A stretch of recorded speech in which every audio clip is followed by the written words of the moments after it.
Hello.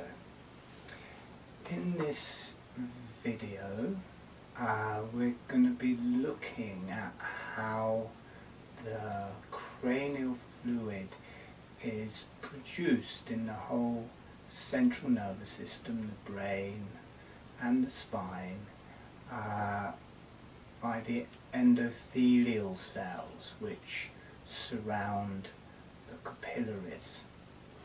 So let's take a look at that.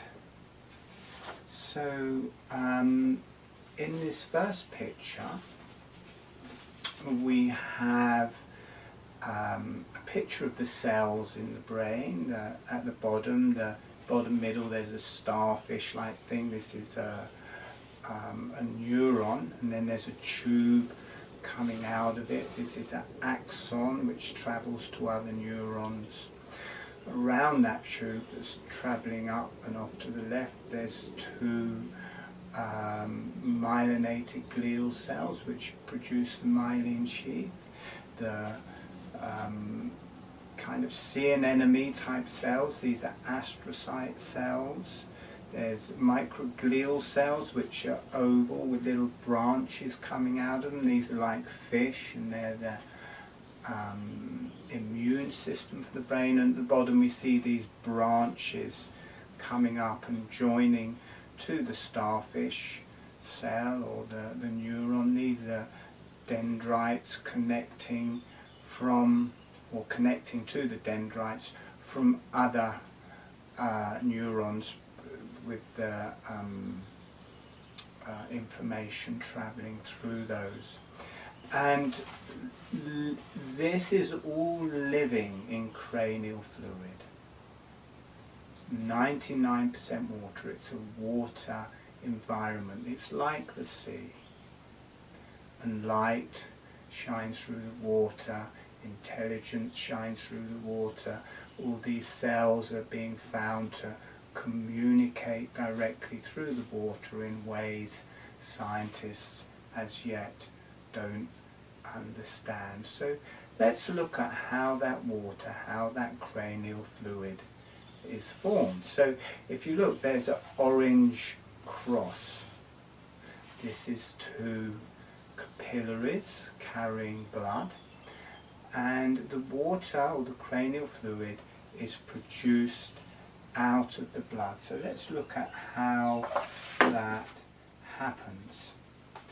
In the next picture we have a cross section of a capillary in the brain carrying the blood, and around it is an endothelial cell, and at the bottom you can see it's joined together. This is a tight junction at the bottom.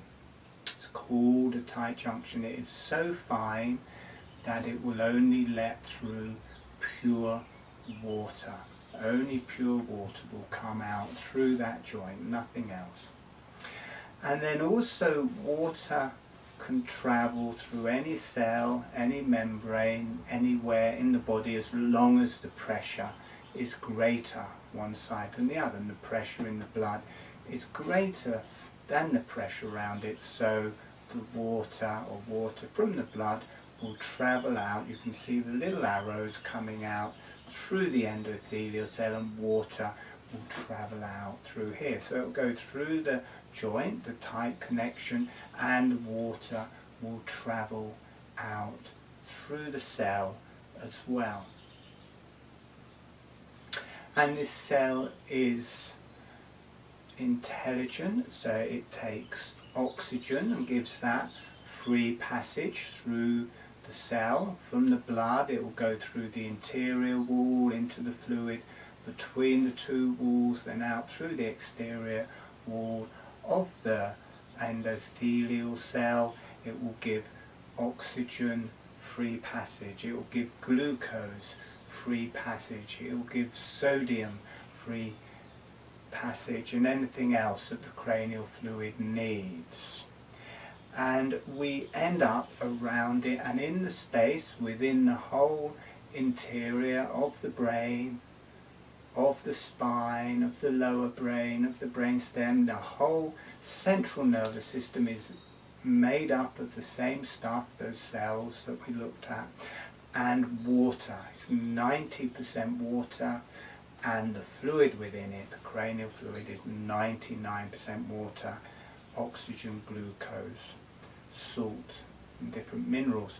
And that is supplied by the blood, and through these endothelial cells at the top you can see the nucleus of the endothelial cell. So this is what is majorly producing the cranial fluid for this whole area. We'll look at also the ventricles produce cranial fluid, and also the myelinated glial cells produce cranial fluid, but we're going to look at that in the next videos. In this video we're looking at the fluid from the capillaries, and I think there's something like 400 miles of capillaries through the whole central nervous system, producing this environment that all the brain cells are swimming in. The sea produces the sea, which is also its food, its breath. It's got the oxygen and the minerals and everything it needs in it.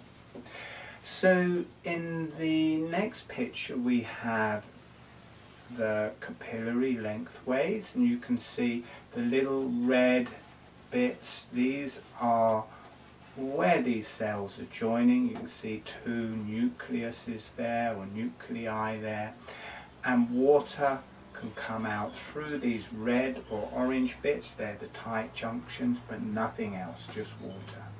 And then through the walls of the cell, water can flow out because there's a greater pressure in the blood, and then the cell will allow through it from one wall into the cellular fluid within it and out through the outside. It will give passage to oxygen, glucose, salt, different minerals that make up the cranial fluid. So we get the water just flowing out, can't be stopped, it will just flow straight through, and then it selects those different things, and again we end up with an environment 99% water, very aqueous. It's a sea with these cranial cells floating in the sea. So then what happens, so if we look at the other picture again, so the cranial fluid is produced from the blood coming from the heart and will be received back into the blood, going back to the heart. So first of all, these capillaries are giving off the cranial fluid, and the pressure will drop as it gives off the cranial fluid. The pressure in the capillaries will go down and down and down until it's actually a bit less or the same as the fluid around it, and then it can start receiving back the used cranial fluid, because the cranial fluid goes off to these different cells. They breathe the oxygen, they eat the glucose, they produce carbon dioxide, they use the minerals. It is used. It is their nutriments, it is their breath, it is their life, it is the communication. The spiritual communication travels through this water, the communication from the cells, everything is travelling through the water. It is the life and fluid intelligence of this whole area. And so all of this fluid is being given off, and then once it's used, it's got carbon dioxide, there may be toxins and different things, starts being absorbed back into these capillaries where the pressure has gone down. So if we look at this picture, now it's got it coming out of this picture, but when the pressure's gone down, the arrows will go the other way. They will go back in, water will come in, carbon dioxide will come back into the capillary, toxins, it will allow toxins in, and that's taken back to the heart. But the pressure and the same in this picture, it's going the other way. The arrows should be going back in, and water and byproducts, carbon dioxide, going back to the heart. But when the blood leaves the heart on the way to the brain or the whole central nervous system, the pressure in the blood is 10 times as much as the pressure where the cranial fluid is being received back into these capillaries. It's gone through these hundreds of miles of capillaries, it's given off all of this fluid, and the pressure is down to 1/10. So it's travelling much more slowly. So here we have, if this is the blood flow coming to the heart behind this red, below this red line, so that's coming from the heart, and then above that red line and below the blue line, this is the venous blood going back to the heart from the central nervous system. So blood to the brain and central nervous system, blood coming back from the brain and nervous system, central nervous system to the heart. This is 10 times the pressure of that, so less comes back. We spend a whole video talking about this, the second video. So less venous blood is coming back, far less. So in the body, that will be made up of lymph coming back. In the central nervous system, it's cranial fluid coming back. There will be twice as much cranial fluid as the total amount of blood. So we end up with this volume of cranial fluid coming back to the heart in a different manner than through the venous blood. So as I said before, the capillaries give off the cranial fluid and then receive it back to come back to the heart. There's one other part to this that is received from all these hundreds of miles of capillaries to move back to the heart. Also, all of these capillaries get bigger and bigger, and then they become sinuses here, around here, and then they gather together and make larger veins coming back to the heart. And in these sinuses, the flow is very, very slow, and sometimes it goes backwards as the pressure in the brain changes. The flow back to the heart is incredibly slow.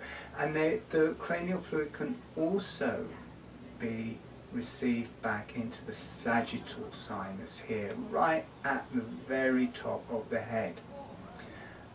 But for me, it's only a small amount is being absorbed back in there because the pressure is so small. We have the cranial fluid, it's the heaviest fluid in the body, it's water, it's the heaviest fluid, and the pressure at the top, there's almost no pressure there, and the sinus is above the brain itself. So for the cranial fluid to absorb into that, the pressure has to go up. And for me, this is actually a safeguard that against strokes, that if the pressure in the brain goes up, it will rise up through these little things into the sagittal sinus and then away.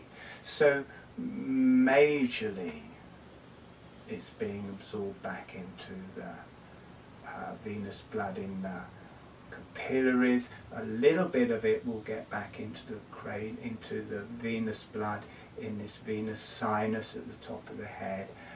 But anyway, it gets back into the venous blood. This part here. The rest of it, the cranial fluid, this large volume of fluid, is going to make its way back to the heart in a different way. And the only way left, it can't go through the veins or the the venous blood supply, that is all taken up, that is slowly making its way back. The only real way for this to get back to the heart is outwards, out through the nerves. And let's just look at that, how that happens. In the next picture we have the cerebrum at the top of the brain. This is the 5 or 6 times the volume of the rest of the brain, so it's the largest part. If this is 5 parts, the volume, there's only 1 volume left, which is the cerebellum, the brainstem and the spinal cord. So this is the major volume of the brain. It is producing all of this cranial fluid that has to come back to the heart, and it can either expand out through the surface of the cerebrum and then flow in the space around that, and then down and around the brainstem, around the cerebellum, and then down around through the spine and out through the nerves. Or it can travel inward. You can see the 2 large ventricles there. It can travel into the large ventricles in the mid of the brain, and then from there, in the next picture, travel down through the ventricles, down the centre of the spine, and out through the nerves. Next picture, you can see the lower brain, that's the cerebellum, and the spine, the fluid around it, travelling out through the nerves, the fluid down the central column of it. This is also being taken out through the nerves. There's no other place for it to go. It can go out a small amount through the sheath. This is a thick and waxy sheath, so it's hard. Some water can go through, but very little. The rest has got open passage down through the nerves. So let's look at that. In this next picture, we have a nerve coming out from the spinal cord, and you can see the space around the spinal cord, which is more the middle of the picture. The fluid can travel from this into the nerve and down the nerve. It can travel from the spinal cord, which is producing fluid itself. It can also flow into that from the outside and down the nerve, and all the cranial fluid from within the spinal cord can travel down the nerve. So the cells, the neurons, the microglial cells, the myelinated glial cells, the astrocytes, they will all use the oxygen. They will all use the salt, the minerals, the glucose as food, as breath, and then some is absorbed back into the venous blood. The rest goes off down through the nerves, and as it travels through the nerves, majorly with the fluid from the interior of the brain, it will travel down between these nerve fibres. Some of it, the water, can be absorbed into the myelinated glial cells around the nerves as they travel down, but the myelinated glial cells won't want the toxins, they won't want the carbon dioxide. So that more stays in the middle, or as the nerve goes out, spreads out into the lymph around. And here we have this travelling off down the nerves like little rivers, water flowing around the myelinated glial cells and through the myelinated glial cells. We'll look at how these also are filters, the same as the endothelial cells. They work in the same way, how these also produce their own cranial fluid. And from here, the surplus fluid spreads out from the nerves through the outside sheath of the nerves, is picked up by the lymph and travels to the heart. So we end up with this whole body of water completely connected and flowing out through the nerves. And yeah, so the next video we will look at how this works in the ventricles, how the ventricles produce cranial fluid, and how they, in that cranial fluid, they preserve the oxygen, they preserve the glucose, the salt, and all the different nutrients. And this is used in the nerves for the myelinated glial cells to have food as this fluid is travelling out through the nerves. Okay, thank you.